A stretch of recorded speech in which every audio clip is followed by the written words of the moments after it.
ukapenya kwa Yesu uliko moyoko.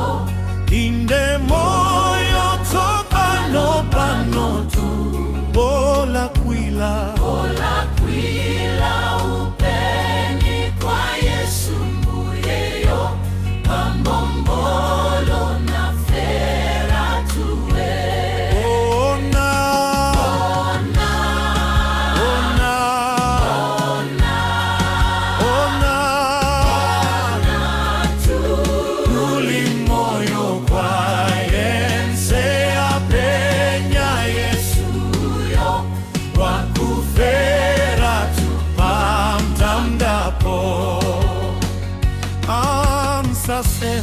Anasenza pabwanji uchimo wa msewo nati wako kwa Yesu sulipo wanji mwazi waketsa kutsuka ifetu nati uhusitikwa nako.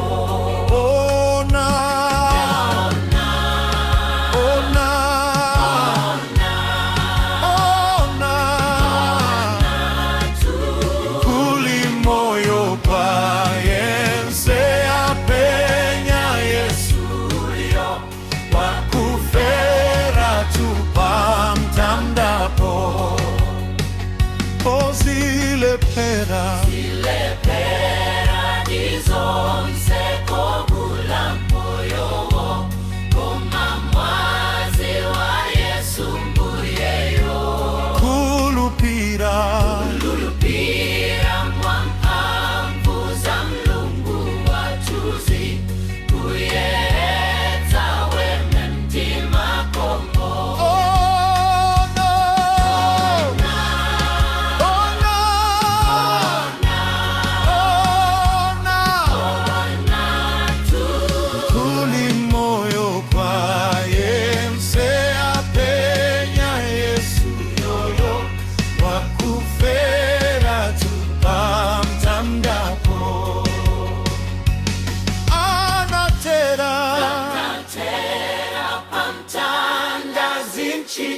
Chitozonseti zumbola mizimu yatuyo dipo yense